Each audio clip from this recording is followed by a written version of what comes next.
Hello दोस्तों, स्वागत है आपका मेरी नई कहानी में। मैं 27 साल की हो चुकी थी, पर मेरी शादी नहीं हो पाई थी। हमारे घर पर एक लड़का किराए पर रहने आया। उसे देखते ही मेरे मन में एक अजीब सी हलचल होने लगी। एक रात मेरे घर पर कोई भी नहीं था, तभी मैं बहाने से उसके घर चली गई, पर उसके लैपटॉप पर नजर पड़ते ही मैं घबरा गई। वह भी अचानक घबरा गया और मुझे अपने पास बैठने को कहा। दोस्तों, ऐसी रोचक कहानियां सुनने के लिए चैनल को सब्सक्राइब करें। आज मेरी चचेरी बहन की शादी थी। घर में बहुत चहल पहल थी। सब लोग भाग भाग कर काम कर रहे थे। काफी सारे मेहमान आए हुए थे। तभी मेरी सहेली मेरे कमरे में आ गई। कहने लगी, शीला की भी शादी हो गई। वह तो तुझसे 5 साल छोटी है। तेरी चाची ने अपनी दोनों बेटियों की शादी करवा दी, पर तुझे घर पर ही बैठा रखा है। रेखा, तू 27 साल की हो गई है। अब धीरे धीरे उम्र भी आगे बढ़ रही है। मुझे नहीं लगता तेरी चाची तेरी शादी करवाएंगी। शादी में तू किसी अच्छे लड़के से बात क्यों नहीं करती? मेरे सहेली की यह बात सुनकर मैं उदास हो गई। मेरी सहेली के तो 2 बच्चे भी हो गए थे और मैं अब तक कुंवारी थी। अगर मेरे मम्मी पापा जिंदा होते तो अब तक मेरी शादी हो चुकी होती। मेरा भी अपना घर होता, बच्चे होते, और मेरी मम्मी पापा के गुजर जाने के बाद चाचा चाची मुझे अपने साथ ले आए थे। उसके बाद से घर के सारे काम की जिम्मेदारी मुझ पर डाल दी गई थी। उनकी बेटियां आराम से रहती थीं, पढ़ाई लिखाई करती, पर मेरी पढ़ाई तो इंटर के बाद ही छूट गई थी। मैं कॉलेज नहीं जा सकी। अगर कॉलेज जाती तो शायद कहीं नौकरी भी लग जाती। यूं घर पर बैठकर सबकी जिम्मेदारी नहीं उठानी पड़ती। मैंने नौकरी ढूंढने की कोशिश भी की थी, पर कहीं कुछ नहीं मिला। मैं तैयार होने लगी। आईने में खुद को देखा तो मन में यही सवाल था कि क्या भी कोई मुझे पसंद करेगा। मेरी सहेली मेरे पीछे आ गई। कहने लगी, तू अपना मन छोटा मत कर। मेरी सलाह मान, मुझे पूरा यकीन है तेरी चाची तेरी शादी नहीं करवाएंगी। यूं ही तुझसे घर का सारा काम करवाती रहेगी। उनका तो कोई बेटा नहीं है। बुढ़ापे में तुझे इशारा बनाएगी। तेरी चाची दहेज पर एक भी पैसा खर्च नहीं करेगी। मेरी सहेली की बात मुझे सही लगने लगी। मैंने कहा, यह सब मेरी किस्मत है। उसने कहा, तू अपनी किस्मत बदल सकती है, बस तुझे अपनी बातों और व्यवहार से किसी मर्द का दिल जीतना होगा। मैंने कहा, मैंने यह सब भी नहीं किया। उसने कहा, तू सीख जाएगी। यह सब अंदर से ही आता है। मेरा पति भी शादी के बाद मुझ पर ध्यान नहीं देता, इसीलिए मैंने भी अपने लिए सारा ढूंढ लिया। तू भी ढूंढ ले। मैं शादी में आई मेहमान मोनू की तरफ नजर दौड़ाने लगी, लेकिन मुझे कोई भी ऐसा लड़का नहीं मिला जो मेरे लायक हो। मेरी उम्र के लड़के पहले से ही साधुस थे। वे तो बच्चों के पिता थे, अपने बच्चों को संभाल रहे थे। मैंने सोचा, मैं किसी का घर नहीं उजाड़ना चाहती, लेकिन जितने भी लड़के अविवाहित थे वे मुझ में उम्र में छोटे थे। मुझसे बात करते तो अच्छा लगता, लेकिन अपने से छोटे लड़के से शादी करने का मन नहीं था। कुछ समय बाद मेरी छोटी बहन बेविदा होकर चली गई। अब घर में सिर्फ चाचा चाची और मैं ही रह गई थी।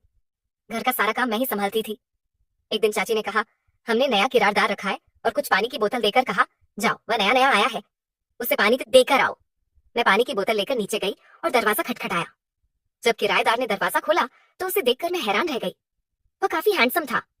मैं उसे देखते ही कुछ पल के लिए चुप रह गई। उसने पूछा, क्या बात है? तो मैंने कहा, ये मकान हमारा है, मुझे चाची जी ने भेजा है। मैं आपके लिए पीने का पानी लेकर आई हूँ।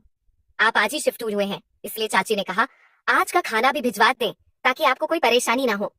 उस लड़के ने मुझे धन्यवाद दिया और अंदर आने को कहा, लेकिन जाने क्यों मुझे घबराहट होने लगी। मैंने कहा, मुझे खाना बनाना है और मैं ऊपर जा रही हूँ। यह कहकर मैं जल्दी से सीढ़ियां चढ़ गई। मुझे चाची का डर था, अगर उन्हें पता चल गया कि मैं किसी अनजान लड़के से बात कर रही हूँ तो मुझे डांटेंगे। जब खाना बन गया तो चाची ने कहा, जाकर उसे खाना दे आओ, और रेखा, रोज उसका ब्रेकफास्ट और डिनर भी पहुंचा दिया करना। वह इसके पैसे भी देगा। वह लड़का अकेला रहता था, इसी वजह से खाने का भी कॉन्ट्रैक्ट किया गया था।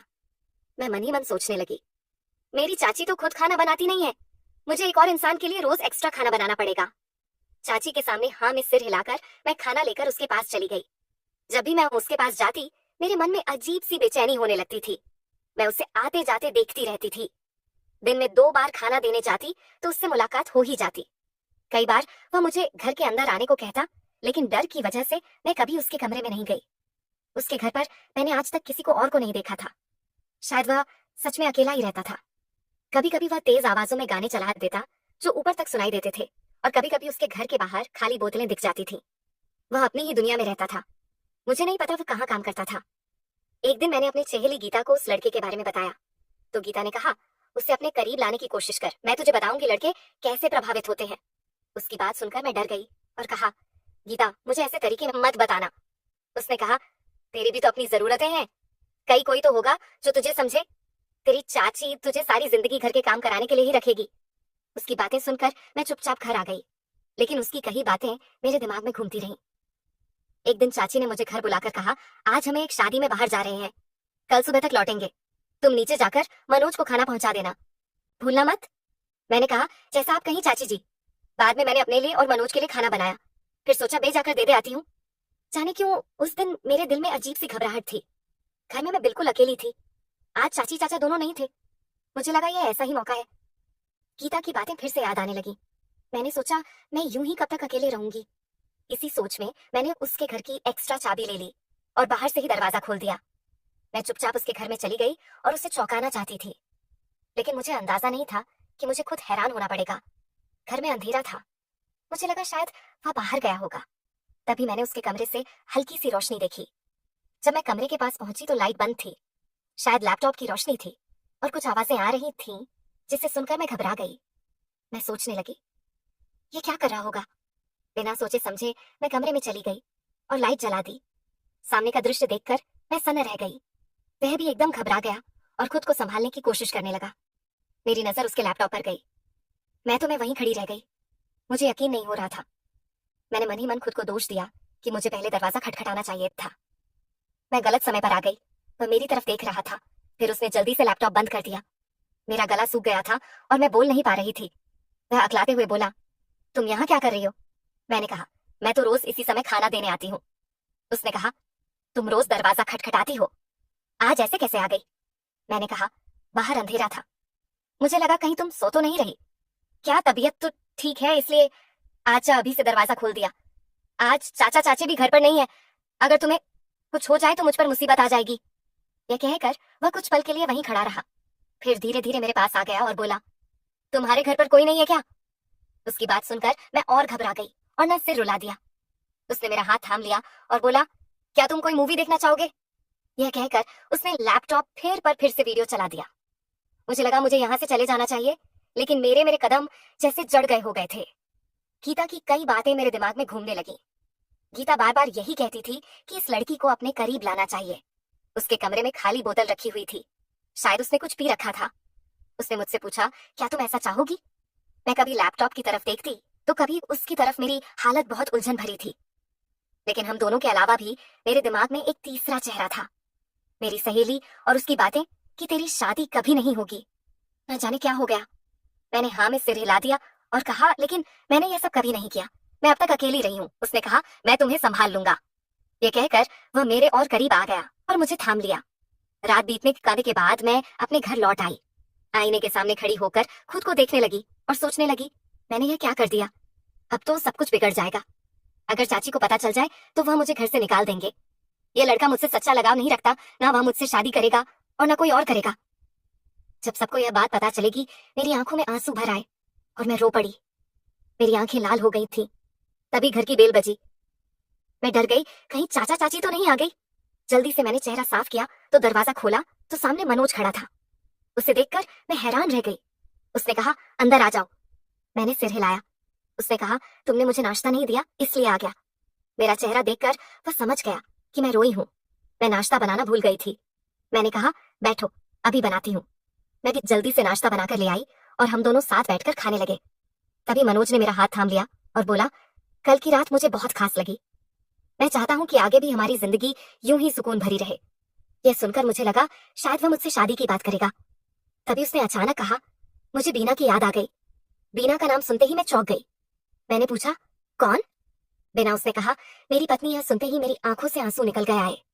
मैं समझ गई कि वह बस अपनी कमी पूरी करना चाहता था, क्योंकि उसकी पत्नी उसके साथ नहीं रहती। वह नाश्ता करके चला गया, लेकिन मेरा मन पूरी तरह टूट चुका था। मैंने गीता को फोन करके सब बता दिया। गीता ने कहा, तेरी शादी तो वैसे भी नहीं होनी। कोई बात नहीं, उसकी पत्नी है तो क्या हुआ? जब तेरे चाचा चाचा सो जाए तो उसके पास चली जाना, कम से कम वह तुझे समझेगा। मैंने कहा, गीता तू ये क्या कह रही है? ऐसे में तो मैं बदनाम हो जाऊंगी। कहीं मेरी चाची ने मुझे घर से निकाल दिया तो मैं ऐसी लड़की नहीं हूँ। उसने कहा, तेरी चाची की वजह से ही तू इस हाल में है। वैसे भी तुझे घर में नौकरानी बनाकर रखा गया है। अगर वह तुझे निकाल भी दे तो अपनी जिंदगी अपने तरीके से जीना। उसकी बात मेरे दिमाग में घूमने लगी। फिर उसी रात जब मेरे चाचा चाची सो गए तो मैं नीचे चली गई। दरवाजा खटखटाया। मनोज ने दरवाजा खोला। मुझे देखते ही उसके चेहरे पर मुस्कान आ गई। उसने मेरा हाथ पकड़कर मुझे अंदर बुला लिया और दरवाजा बंद कर दिया। कहने लगा, रेखा, मैं तुम्हारा इंतजार कर रहा था। मैं अंदर पूरी तरह आई भी नहीं थी कि उसने मुझे अपने पास खींच लिया। मैंने उसे तुरंत पीछे हटा दिया और कहा, तुम शादीशुदा हो, फिर भी मेरे साथ ऐसा रिश्ता क्यों बनाया, यह जानने के लिए मैं आई हूँ। उसने कहा, ऐसे रिश्ते हालात में बन जाते हैं। लोग अपनी खालीपन को भरने के लिए ऐसा करते हैं, और तुम तो मेरी कोई जिम्मेदारी नहीं हो। उसकी बात सुनकर मुझे बहुत गहरी चोट लगी। मैं वहां से जाने लगी और कहा, मनोज, मैं यह सब आगे नहीं कर सकती। उसने मुझे रोकने की कोशिश की, लेकिन मैं नहीं रुकी और अपने घर वापस आ गई। उस रात मुझे बिल्कुल नींद नहीं आई। मैं करवट बदलती रही और बार बार मनोज के बारे में सोचती रही। सुबह कब आंख लगी पता ही नहीं चला। जब आंख खुली तो करीब 10 बजे बज चुके थे। मुझे याद आया कि मैं नाश्ता बनाना भूल गई हूँ। मैं जल्दी से बाहर निकली तो देखा मनोज चाचा और चाची के साथ बैठा नाश्ता कर रहा था। उन्हें देखकर मैंने कहा, चाची, आपने मुझे क्यों नहीं उठाया? मेरी तबीयत ठीक नहीं थी, इसलिए नींद खुल नहीं पाई। चाची मुस्कुराई और बोली, बेटा, यह मनोज तेरा रिश्ता मांगने आया है। मैं रानी से चाची की तरफ देखने लगी। चाची ने बताया कि मनोज मेरे मामा का बेटा है। उसकी पत्नी वीणा की मृत्यु के बाद वह बिल्कुल टूट गया था, इसलिए मामा जी ने उसे यहाँ भेज दिया ताकि वह फिर से सामान्य जीवन जी सके। मैंने उसे किराएदार बनाकर इसलिए रखा ताकि तुम दोनों के बीच रिश्ता बन सके। इसलिए 2 वक्त का खाना तेरे हाथ से ही भिजवाया जाता था। पर मनोज को तो पसंद आ गई है। हम धूमधाम से तुम दोनों की शादी करेंगे। यह सुनकर मैं सबकी तरफ देखती रह गई। मेरे दिल की मुराद पूरी होने वाली थी। मनोज ने मेरी तरफ देखकर कहा, हमें अभी बहुत सारी तैयारी करनी है। मैं खुशी से अपने कमरे में भाग गई और भगवान को धन्यवाद किया, और इस तरह की एक किराएदार मेरी जिंदगी का हमसफर बन गया। दोस्तों, कहानी कैसी लगी? अगर अच्छी लगी हो तो चैनल को सब्सक्राइब जरूर करें, और हमारी कहानी आपको कैसी लगी ये कमेंट करके जरूर बताना। धन्यवाद दोस्तों।